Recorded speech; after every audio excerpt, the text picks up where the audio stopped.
Donc Maxime Taverne, simulation de la charnière crâno-rachidienne, modélisation géométrique, simulation biomécanique et application clinique.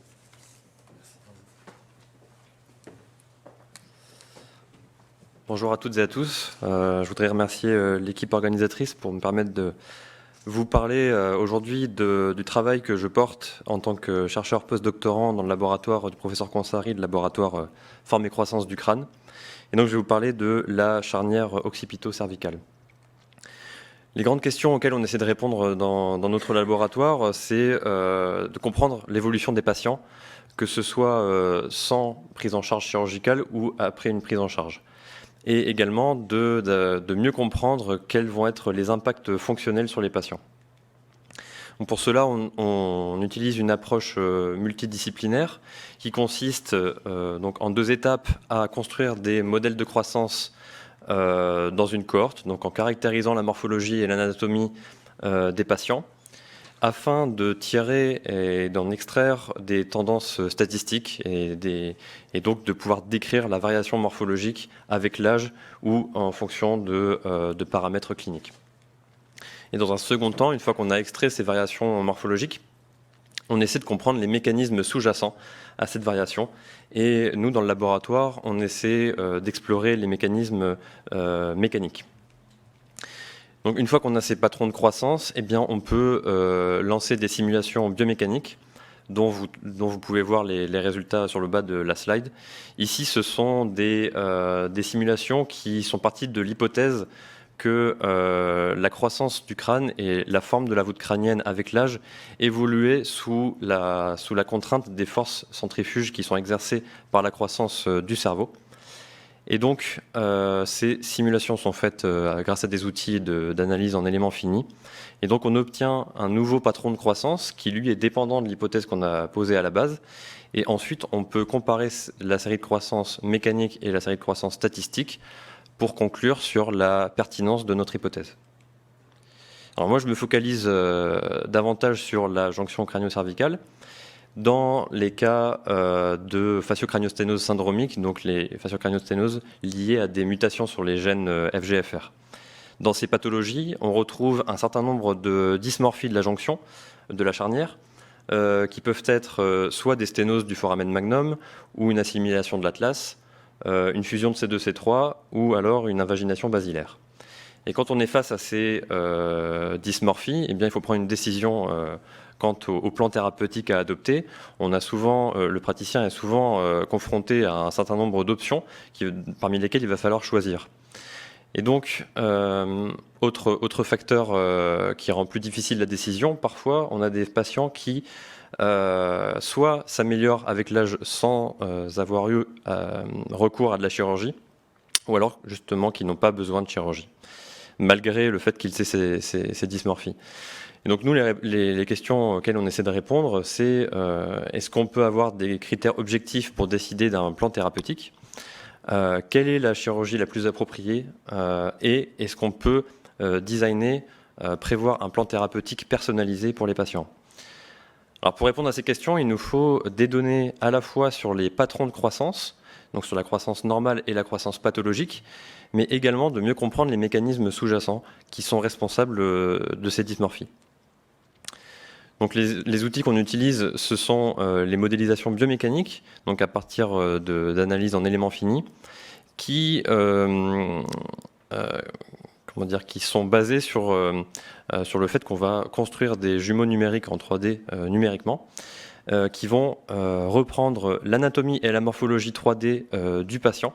Et donc on va pouvoir simuler un certain nombre d'hypothèses sur ces modèles. Donc, comme je vous l'ai dit, ces modèles sont patient-spécifiques, donc ils vont être sur mesure.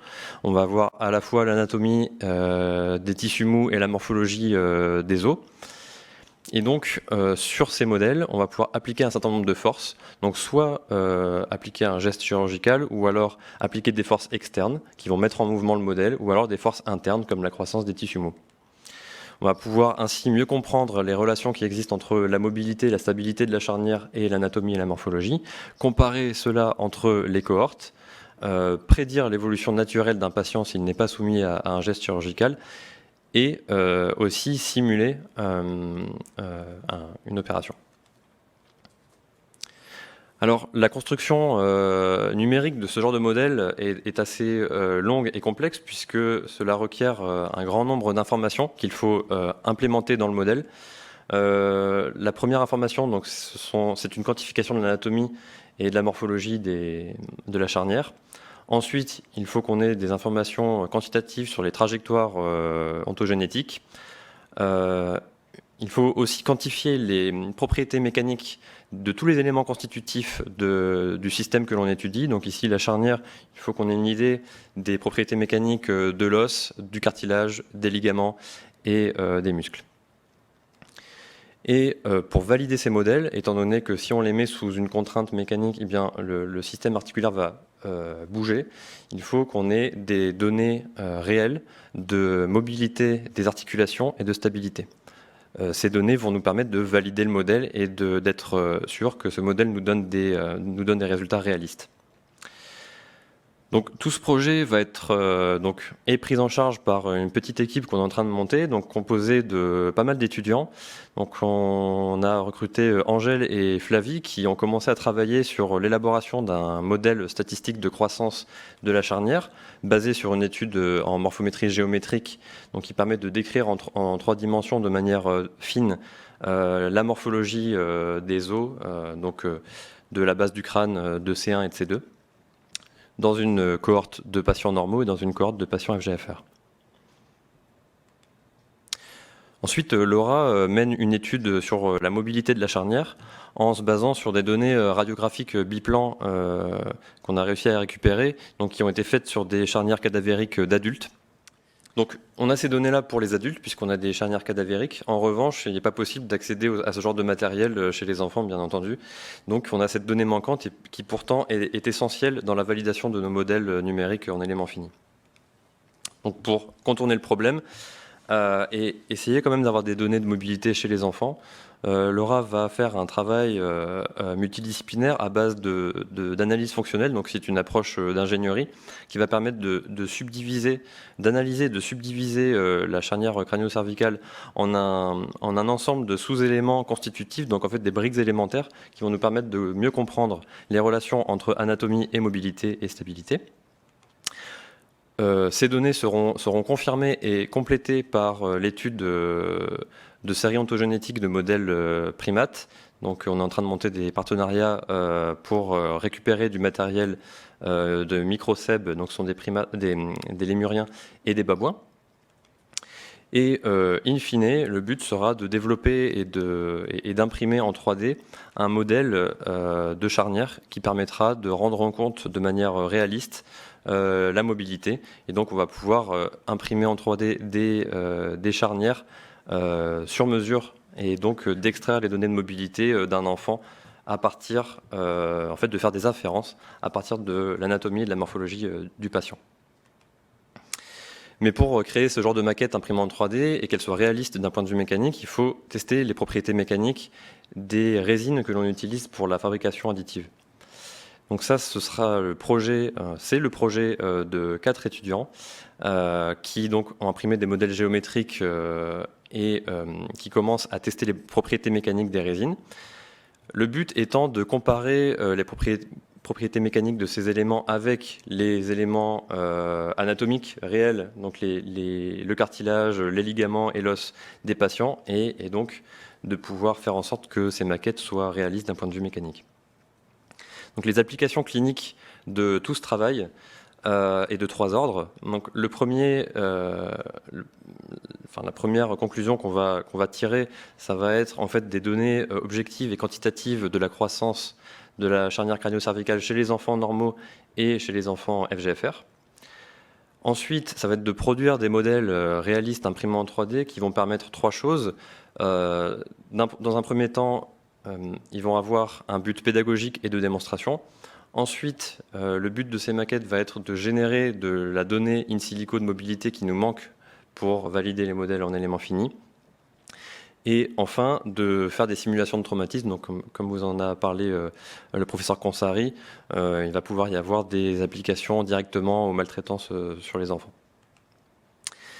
Et donc, dans un troisième temps, le but, in fine, ça va être de faire des prédictions sur l'évolution des enfants, que ce soit en dehors d'un plan thérapeutique incluant de la chirurgie ou avec une chirurgie.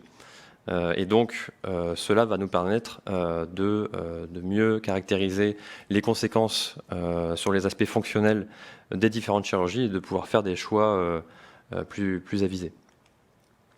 Donc, pour construire tout ce projet, on met en place et on consolide un grand nombre de partenariats, donc que ce soit entre Necker et l'Institut Imagine, ou avec notre partenaire industriel privilégié Bonne 3D pour leur expertise sur les impressions 3D.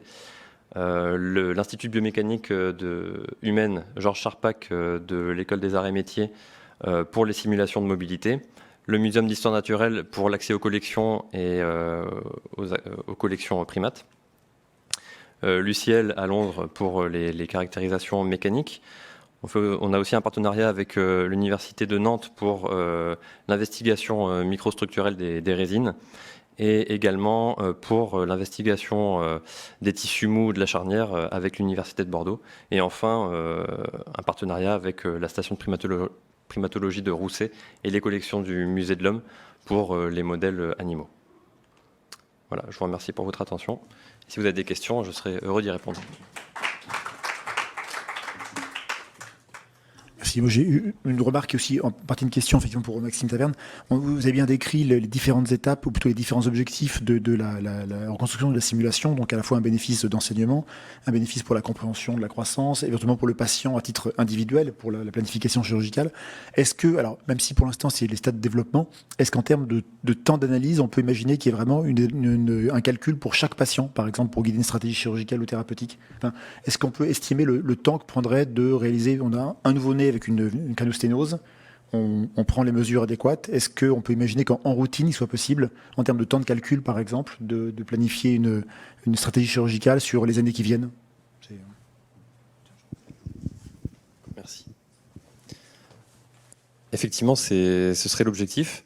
En termes de mise en place, en revanche, même si on atteint ces objectifs-là, dans un premier temps, il faudra que ce soit le spécialiste, donc le biomécanicien, qui fasse les analyses. Donc ça, il n'y aura pas vraiment, je pense, en tout cas à court et à moyen terme, d'outils qui permettent pour un praticien d'avoir l'information directement en rentrant des données. Mais étant donné que les modèles en éléments finis sur lesquels on travaille sont paramétriques, on peut assez facilement rentrer les données patients et avoir tout de suite en fait, le rendu de ce modèle-là. Et si on implémente en routine les forces qu'on applique au modèle, les procédures qu'on applique au modèle, je pense que oui, ça peut être assez rapide. Oui, j'entends bien que c'est du long terme potentiellement, bien sûr, hein, et que les outils sont pas encore créés, mais c'est envisageable, oui.